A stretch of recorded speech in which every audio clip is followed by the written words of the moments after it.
அதனால புதிய மின் உற்பத்தி திட்டங்கள் அது மட்டும் இல்ல, தூத்துக்குடியில் ஒரு புதிய அனல் மின் நிலைய திட்டங்களுக்கான அறிவிப்புகள் நாங்கள் கடைசி ஆண்டு அதற்கான அறிவிப்புகளை வெளியிட்டிருக்கிறோம். அந்த பணிகளை நாங்கள் தொடங்கி இருக்கிறோம். அதுக்குள்ள ஆட்சி மாற்றங்கள் ஏற்பட்டிருக்கின்றன. அதனால நம்முடைய மின் தேவையை பூர்த்தி செய்யக்கூடிய அளவிற்கான மின் உற்பத்தி திட்டங்கள் கடந்த காலங்கள் நிலுவையில் இருந்ததை 2 திட்டங்கள் முடிக்கப்பட்டு பயன்பாட்டிற்கு கொண்டு வரப்பட்டிருக்கின்றன. புதிய திட்டங்கள் அறிவிக்கப்பட்டிருக்கின்றன. அதேபோல பம்பு ஸ்டோரேஜ் உள்ளிட்ட திட்டங்கள் நாங்கள் முன்னெடுத்து அதற்கான பணிகளை விரைவாக முடிப்பதற்கு மிக வேகமாக போர்க்கால அடிப்படையில் அந்த பணிகளை செஞ்சிருக்கிறோம்.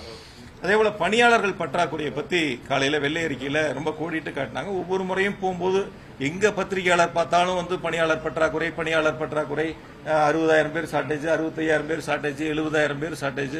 மதுரையில் பார்த்தாலும் சரி, சென்னையில் பார்த்தாலும் சரி, மின் வாரியத்தில் பார்த்தாலும் எங்க பார்த்தாலும் இந்த ஒரு பேச்சு தொடர்ந்து மின்துறை அமைச்சர் முன்வைக்கிறாங்க. கடந்த காலங்களிலும் இதே பணியாளர்கள் தான் இருந்தாங்க.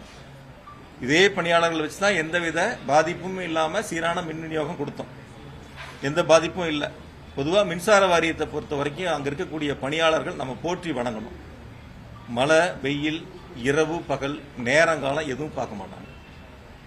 24 மணி நேரம் பணி செய்யக்கூடிய, அதுவும் அர்ப்பணிப்புணர்வோடு பணியாற்றக்கூடியவர்கள் எங்களுடைய மின் வாரியத்தினுடைய பணியாளர்கள். உள்ளபடியே நம்ம ஒரு நிமிஷமோ 5 நிமிஷமோ பவர் கட் ஆச்சுன்னா நம்ம ரொம்பவும் வருத்தப்படுறோம். ஆனா அவங்க நேரங்காலம் பார்க்கறது இல்ல. வீடுகளுக்கு கூட போகாம உட்கார்ந்து இரவு பகல் பார்க்காம மழை வெள்ளம் பார்க்காம வேலை செய்யறாங்க. அப்படி பாராட்டுக்குரியவர்கள். அந்த பணியாளர்களை வச்சுதான் நாங்கள் கடந்த 5 ஆண்டுகள் எந்தவித தடையும் இல்லாமல் சீரான மின் விநியோகம் செய்யப்பட்டிருக்கின்றன. குறிப்பாக கடந்த 5 ஆண்டுகளில் 343 பணியாளர்கள் எடுக்கப்பட்டதா அந்த வெள்ளை அறிக்கையில் குறிப்பிட்டிருந்தாரு.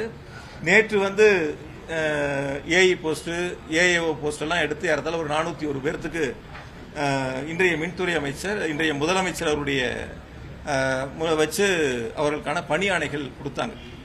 நான் உங்க மூலியமா ஒன்னே ஒன்று மின்துறை அமைச்சர்கிட்ட கேட்டுக்கிறேன்.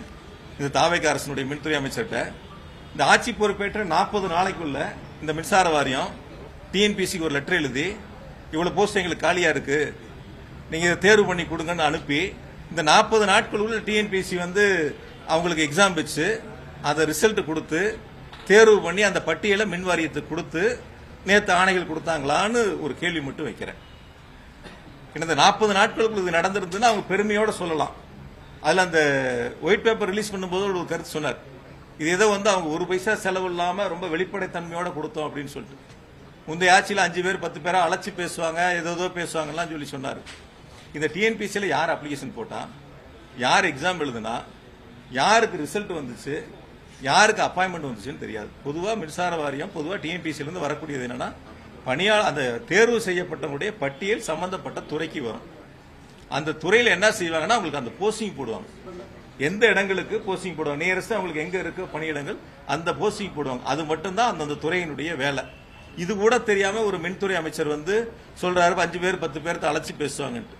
இந்த அவர் வெளியிட்ட அந்த ஆணைகள் கொடுக்கப்பட்ட 401 போஸ்டும் கடந்த ஆகஸ்ட்ல எக்ஸாம் வச்சு, கடந்த ஆகஸ்ட் மாசம் எக்ஸாம் வச்சு தேர்வு செய்யப்பட்டு நேற்று அதுக்கான ஆணைகளை கொடுத்திருக்காங்க. இப்ப தேர்தல் இல்லாம இருந்தா நாங்களே எங்க முதலமைச்சர் வச்சு அந்த ஆணைகளை நாங்க கொடுத்திருப்போம். அதை ஏதோ அவங்களே டிஎன்பிசிக்கு அனுப்பிச்சு அவங்களே வெளிப்படைத்தன்மையோடு எடுத்ததை போல அவங்களே எந்த விதமான இது இல்லாம ரீல்ஸ் வரைக்கும் அந்த லெவலுக்கு அவங்க எடுத்துட்டு போயிருக்காங்க. முதல்ல அவர் கொஞ்சம் உணரணும், அதாவது யதார்த்த நிலையை உணரணும். எந்த அரசியல் நடந்துச்சு, எப்படி நடந்துச்சு, அது எப்ப நடந்துச்சு, இப்ப நம்ம அதை எப்படி கொடுக்கறோம் அப்படிங்கறத கொஞ்சம் ஒத்துக்கணும். அவங்க நாங்க ஒத்துக்கிறோம் போன ஆட்சியில் என்னெல்லாம் நடந்துச்சு, முந்தைய அதிமுக ஆட்சியில இப்ப நாங்க என்னெல்லாம் செஞ்சிருக்கோம், இந்த ஒப்பீடுகளை சொல்றோம். அந்த ஒற்றுக்கொள்ளக்கூடிய யதார்த்த மனநிலை இந்த மின்துறை அமைச்சர்கிட்ட வேணும். அது இருக்கும்னு நான் எதிர்பார்க்கிறேன். அதே போல நான் இன்னும் கூட அவருக்கு கொஞ்சம் வெளிப்படைத்தன்மையோட சொல்றேன். டெக்னிக்கல் அசிஸ்டன்ட் இருக்காங்க, டிப்ளமோ ஹோல்டர்ஸ், அவங்களுக்கு ஒரு 656 பேர்த்துக்கு டிஎன்பிசியில் ரெடியா இருக்கு. அதுவும் நாங்க அனுப்பிச்ச பட்டியல் தான். அது பட்டியல் ரெடியானா அவங்க உடனே மின்துறை அமைச்சர் அவங்களுடைய முதலமைச்சரை வச்சு பணியாணைகள் அவங்களுக்கு கொடுக்கலாம். அதே போல ஐடிஐ முடிச்சவங்களுக்கு ஃபீல்ட் அசிஸ்டன்ட் அது ஒரு 1795 பேர்த்துக்கு எல்லாம் முடிச்சு டிஎன்பிசி ரெடியா இருக்கு. அதையும் இன்றைய முதலமைச்சரை வச்சு இன்றைய மின்துறை அமைச்சர் கொடுக்கலாம். இதெல்லாம் அவங்களுக்கு ஒரு வழிகாட்டு, இதெல்லாம் பாக்கி இருக்கு, அதையும் சேர்த்து சொல்லுங்க. ஆனா ரீல்ஸ் மட்டும் நீங்க எதை கொடுத்தீங்க வெளிப்படைத்தன்மையோட செஞ்சீங்கன்னு தயவு செஞ்சு மக்கள்கிட்ட ஏமாத்துற மாதிரியான ஒரு செய்திகளை போட வேண்டாம் அப்படிங்கறத என்னுடைய வேண்டுகோள்.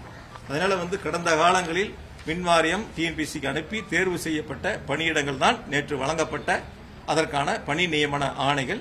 இனி அடுத்து வரக்கூடிய டிப்ளமோ ஹோல்டர்ஸாக இருந்தாலும் சரி, ஐடிஐ முடிச்சவங்களா இருந்தாலும் சரி, ஃபீல்டு அசிஸ்டண்டாக இருந்தாலும் டெக்னிக்கல் அசிஸ்டண்டாக இருந்தாலும் அதுவும் கடந்த திமுக ஆட்சியில் எங்களுடைய கழகத் தலைவர் முதலமைச்சராக இருந்து எடுத்துக்கொள்ளப்பட்ட பணிகள் தான் இப்பொழுது அதற்கான ஆணைகளை வழங்குவதற்கு தயாராக இருக்கின்றன. அதேபோல போன 5 வருஷத்துல மின்வாரியத்தினுடைய உள்கட்டமைப்புகளை பத்தி சொன்னாங்க. போன 5 வருஷத்துல என்னென்ன வேலைகள் நடந்துச்சு, 122 துணை மின் நிலையங்கள் முடிச்சு பயன்பாட்டுக்கு கொண்டு வரப்பட்டதுன்னு அந்த வெள்ளை அறிக்கையிலே இருக்கு. அந்த வெள்ளை அறிக்கையிலே 122 துணை மின் நிலையங்கள் கடந்த 5 ஆண்டுகளில் முடிச்சு பயன்பாட்டுக்கு கொண்டு வரப்பட்டிருக்குன்னு இணைக்கப்பட்டிருக்குன்னு சொன்னாரு. ஆனா சொல்லும் போது என்ன சொன்னார், எந்த வேலையும் நடக்கல, எந்த வேலையும் நடக்கல, நடுவில் எந்த வேலையும் நடக்கல, எந்த வேலையும் நடக்கலன்னு ஒரு வார்த்தைகள் இடையில இடைச்சர்களா வந்துட்டு இருந்துச்சு. அதுக்கப்புறம் இன்னொன்னு என்ன அதுல குறிப்பிட்டாங்க அப்படின்னு சொல்லி பாத்தீங்கன்னா, மின்மாற்றிகள் இருக்கு, டிரான்ஸ்பார்மர், அது 99,573 கடந்த 5 வருஷத்துல போடப்பட்டதா அவரே அந்த வெள்ளை அறிக்கையில சொல்லியிருக்காரு. அப்புறம் சொல்லிட்டு திரும்ப சொன்னார் எதுவும் நடக்கல அப்படின்னு சொல்லி சொன்னார். அதுக்கப்புறம் பாத்தீங்கன்னா அதுல இஹெச்டி லைன் இருக்கு, ஒரு 4003 கிலோமீட்டர் போன 5 வருஷம் போட்டிருக்காங்க அப்படின்னு அந்த வெள்ளை அறிக்கையில தெளிவா சொல்லியிருக்காங்க. சொல்லிட்டு என்ன சொன்னாரு, எதுவும் நடக்கல. அதுக்கப்புறம் ஹெச்டி லைன் இருக்கு, ஒரு 25,963 கிலோமீட்டர் போன 5 வருஷம் உள்கட்டமைப்பு பணிகள் அந்த மின் விநியோகத்துக்காக செய்யப்பட்டிருக்கு அப்படின்னு அந்த வெள்ளை அறிக்கையில கொடுத்திருக்காங்க. கொடுத்து முடிச்சுட்டு கொஞ்ச நேரம் கழிச்சு எதுவும் செய்யல அப்படின்னு சொல்லி சொன்னாரு. அதே போல எல்டி லைன் இருக்கு, ஒரு 23,179 கிலோமீட்டர் அளவுக்கு போன 5 வருஷம் போட்டிருக்காங்க அப்படின்னு சொல்லி அந்த வெள்ளை அறிக்கையில கொடுத்தாரு. கொடுத்து முடிச்சுட்டு எல்லாம் இடையில கேப்ல வரும்போது திரும்ப ஒரு முறை என்ன சொன்னாரு, போன 5 வருஷம் எதுவும் நடக்கல, வருமானம் கூடுச்சு, ஆனா செலவு எங்க போச்சுன்னு தெரியல, அந்த பணங்கள் நிதிகள் எங்க போச்சுன்னு தெரியல அப்படிங்கிற ஒரு கருத்தை முன் வச்சாரு. இது எல்லாம் அவங்க சொன்ன அவங்களுடைய வெள்ளை அறிக்கையிலிருந்து எடுத்துக்கொள்ளப்பட்ட சரத்துகள், அவர்கள் சொன்ன எண்ணிக்கையை தான் இப்ப நான் இந்த நேரத்தில் உங்க இடத்துல முன்வைக்க விரும்புறேன். அதே போல 25 வருஷத்துக்கு மேலா இருக்கக்கூடிய சப்ஸ்டேஷன் மின்மாட்டிகளை பற்றி சொன்னார். இதெல்லாம் 25 வருஷத்துக்கு மேல ஆயிடுச்சு, இதெல்லாம் இப்ப மாத்தணும், கணக்கில் எடுத்துக்கணும். இதெல்லாம் அதாவது யாருக்குமே தெரியாதவங்களுக்கு வேணா அது ஒரு புதுசா தெரியும். ஏன்னா இவர் இப்பதான் போய் 40 நாள் ஆச்சு, அதனால அவருக்கு அது புதுசா தெரியும். ஏற்கனவே மின்வாரியத்தில் பணியாற்றக்கூடியவங்களுக்கு இது தொடர்ந்து அங்கேயே இருக்கிறதுனால அவங்களுக்கு இதெல்லாம் ஒவ்வொரு அரசும் ஆண்டுதோறும் செய்யக்கூடிய தொடர் நடைமுறை பணிகள் ஒவ்வொரு வருஷமும் எடுப்பாங்க. இப்ப நம்ம அசம்பிளியில் அனௌன்ஸ் பண்ணுவோம், ஒவ்வொரு வருஷமும் இந்த வருஷம் எவ்வளவு துணை மின் நிலையங்கள் எடுத்துக்கிறோம், ஒவ்வொரு வருஷமும் அப்படி நம்ம துணை மின் நிலையங்களுடைய அறிவிப்புகளை வெளியிடுவோம். அந்த வகையில போன 5 வருஷத்துல 423 துணை மின் நிலையங்களுக்கான அறிவிப்புகள் வெளியிடப்பட்டன. 5 வருஷம் சேர்ந்து 423 துணை மின் நிலையங்கள்ல பணிகள் முடிக்கப்பட்டு பயன்பாட்டு கொண்டு வரப்பட்டது இருக்கு, பணிகள் நடந்துகிட்டு இருக்கிறது ஒரு பக்கம் இருக்கு, நிலம் எடுத்து அதற்கான திட்ட மதிப்பீடுகள் தயார் செய்யப்பட்டு டெண்டர் கோர வேண்டிய ஸ்டேஜில் இருக்கிறது இருக்கு, சில பணிகள் நிலம் இல்லாத இடங்களும் இருக்கு. இது எல்லாம் தொடர் நடைமுறைகள். அதனால ஏதோ புதுசா 25 வருஷத்துக்கு மேல இருக்கிறது அப்படின்னு சொன்னார். நான் கூட ஒரு கருத்து சொல்ல முடியும். அதாவது என்னன்னா, எங்கெல்லாம் நாங்க இந்த லோ வோல்டேஜ் இருக்கு அந்த மாதிரி இருக்கிறதெல்லாம் நாங்க கணக்கெடுத்து ஏறத்தால 20,000க்கும் மேற்பட்ட டிரான்ஸ்பார்மர் மாத்திரம். உங்களுக்கே தெரியும், அதை நான் சட்டசபையிலையும் சொன்னேன், சில நேரங்களில் பத்திரிகைகள்ட்டையும் சொன்னேன். இதெல்லாம் மின்சார வாரியம் கணக்கெடுத்து செய்யக்கூடிய பணிகள். இப்ப சென்னையில் எடுத்துக்கிட்டீங்கன்னா பாத்தீங்கன்னா ஆர்எம்யூ போட்டோம். நிறைய எங்களுடைய கழக இளைஞர் அணி சிலர் துணை முதலமைச்சர் சேப்பாக்கம் திருவல்லிக்கணியில் அவருடைய கைகளாலேயே அந்த ஆர்எம்யூ பயன்பாட்டுக்கு கொண்டு வந்தாங்க. அப்படி பாத்தீங்கன்னா 5,433 ஆர்எம்யூ சென்னை உட்பட அந்த சட்டமன்ற தொகுதிகளில் நிறுவப்பட்டிருக்கு. அதுல இன்றைய மின்துறை அமைச்சருடைய முதலமைச்சர் தொகுதி பெரம்பூர் தொகுதியிலேயே நீங்க பாத்தீங்கன்னா 260 ஆர்எம்யூ போட்டு 260 ஆர்எம்யூ பெரம்பூர் தொகுதியிலேயே கடந்த 5 ஆண்டுகளில் நிறுவப்பட்டிருக்கின்றன. 5,433 புதிய ஆர்எம்யூகள் நிறுவப்பட்டிருக்கின்றன. சென்னையில் அதே போல யூஜி கேபிள் எங்கெங்கெல்லாம் முடிக்காம இருந்ததோ பல நேரங்களில் நான் சட்டசபையில் சொன்னேன், யூஜி கேபிள் முடிக்காத இடங்கள்ல அது முழுமையாக முடிக்கப்பட்டு பயன்பாட்டுக்கு கொண்டு வரப்பட்டிருக்கின்றன. அதையும் நான் எவ்வளவு என்னங்கிறதையும் சொன்னேன்.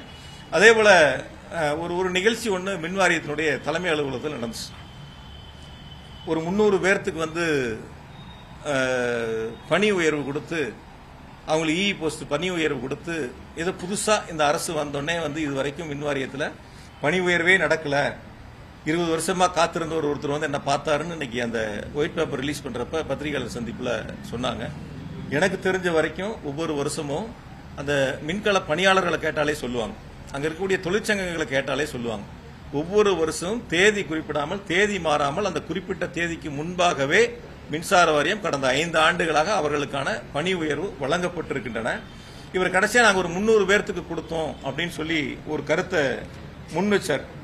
நாங்க அனுப்பின பட்டியல் வந்து நீதிமன்றத்தில் அந்த கேஸ் இருந்தது. பிளே ஸ்டோர் மற்றும் ஆப் ஸ்டோரில் இருந்து பாலிமர் செயலியை QR கோடு மூலம் பதிவிறக்கம் செய்யுங்கள். செய்திகளை உடனுக்குடன் பெறுங்கள்.